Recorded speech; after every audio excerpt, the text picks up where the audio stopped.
Sælverið, Sibin heiti ég og ég staddur hér á Kastrup-flugvellinum í Danmörku. Var plataður af þessum ágætu félögum mínum hér Hlyn og Rabba í Karlskrona ferð sem í Svíþjóð. Og miðinn kostaði 470 krónur fram og tilbaka og bara vonandi verður þetta skemmtilegt. Hvort er aktivera? Aktivera? Er þetta Dan? Jó,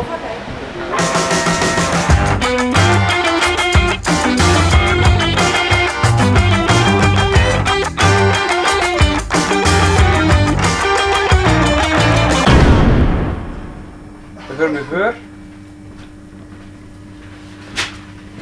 Hérna er Karlskrona. Ó! Þá förum við bara út í Hasselholm. Ferðin frá Kaupmannahöfn gekk vel til Malmö. Þar þurftum við svo að bíða til lest áfram til Karlskrona. Nýttum tímann og skrukkum í hljóðfæraverslun þar sem Steinur keypti fiðlu.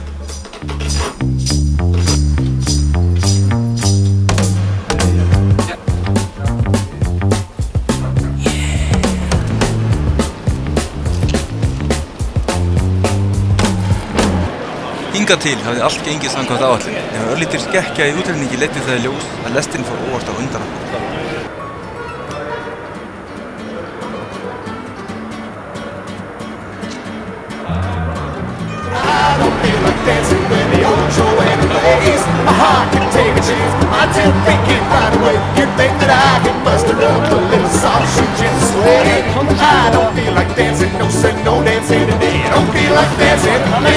Even if I find nothing better to do, I don't feel like dancing.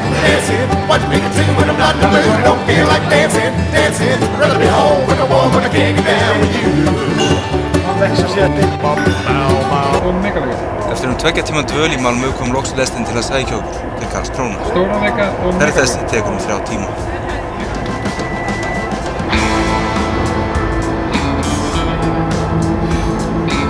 Þá erum við loksins komnir. Það farið að rökkva og þetta var vægast sagt erfitt og á bara 5 minútur í hvernig við komumst heim. Karlskrona er höfuðstaður sveitafélagsins Blekinge sem er staðsett í suðausturhluta Svíþjóðar.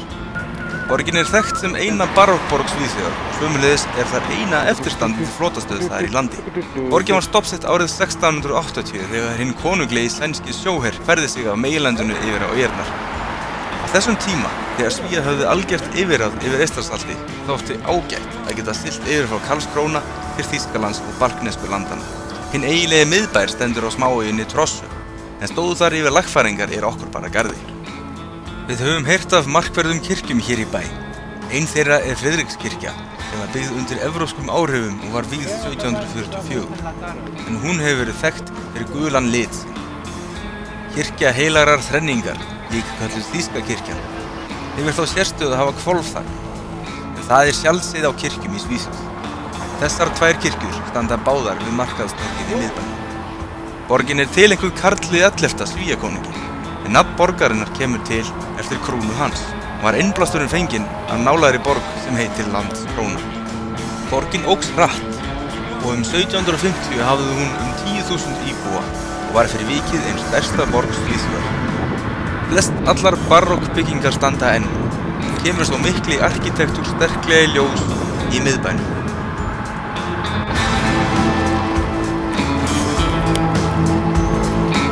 Borgin hefur fengið að halda gömlu götumund sinni í aldaraðir. Þar sem götunar falla allar í hnitakerfi getur vindurinn fokið greiðlega frá sjávarsíðunni allt inn að hjarta bæjarins. Bærinn Karlskrona er heimsþekktur fyrir, hann er á UNESCO skrá fyrir miklar bæjar og menningarminjar. Svo við vorum tilneyddir til að skoða þetta og ætlum að kynna okkur svæðið aðeins nánar. Og svo bara taka frá. Já.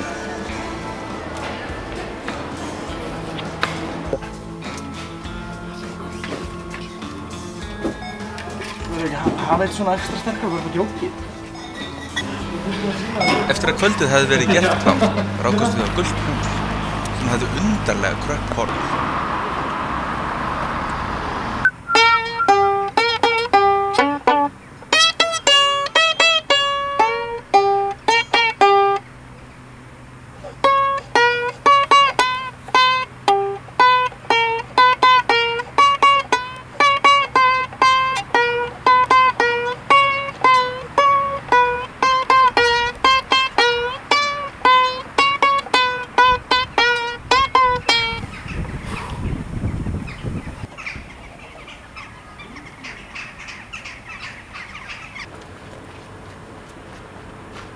Fyrir einskæra tilviljun rákust við á safn sem reyndist þó vera lokað. They have a database. Okay.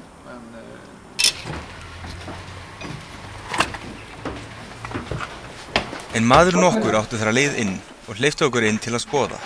Sjálfur fór hann að hitti vini sína sem voru að spila á spil. Á meðan skoðum við salinn í flýti þó, með örlítilli aðstoð manns sem hafði mikið dálæti á Íslandi.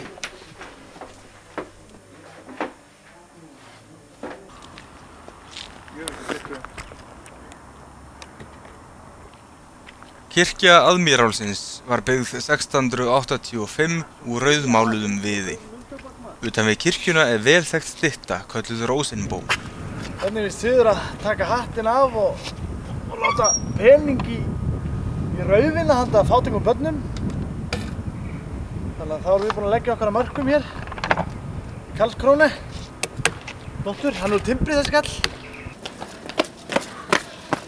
Nú erum við búin að skoða gamlu kirkjuna, elstu og stærstu timburkirkju á Norðurlöndum eða Evrópu.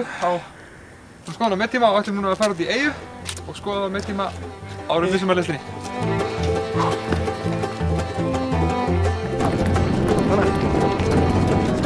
Á Stúmhólminn sjóherminjasafn, en fyrr á tímum tilheyrði hólminn sjóhernum.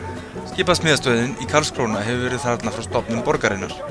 Árið 1711 var skipasmíðastöðin stærsti iðnaðarvinnustaður í Svíþjóð, með yfir 1000 manns í vinnu.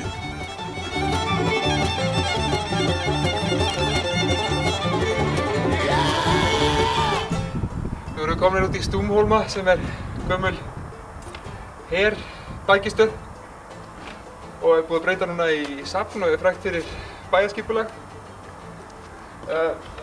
Safnið staðsett í gömlu flugskýli og mjög fljótt, það lokað og voilà!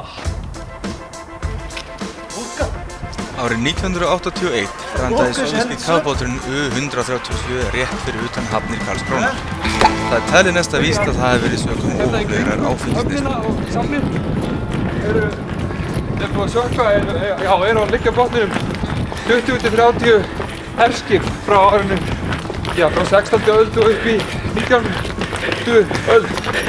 Og það var stundið þegar skipin voru ónothæf, að það var allt nýtilegt tekið úr þeim sökt til að nýta í fyllingu. Þarna einhvers staðar á bakvið, þar komu bátar í gamla daga og það var mikil viðskipti hérna milli meginlandsins og Svíþjóðar hér gegn. Það vildi svo skemmtilega til að fræ voru oft tekinn frá meginlandinu og þeir bjuggu til svona lítinn trópíkal trjágarð sem var innan svona múra í skjóli sko. Þannig að það slapp við allt sko áreiti frá vindu og svona fyrir vikið fáum við alveg æðislega flottan trópíkal garð hérna í Svíþjóð.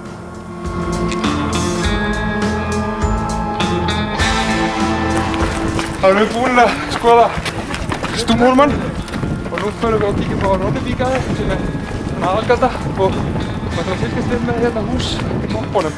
Þetta forn í lund þessi.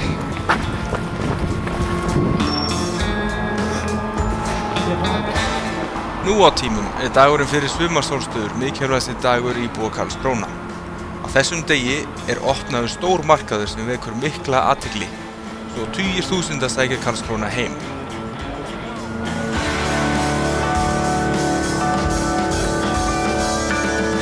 Langflestir ferðamenn koma til Karlskróna til að njóta gömlu götumyndarinnar ásamt því að skoða gömlu flotastöðina.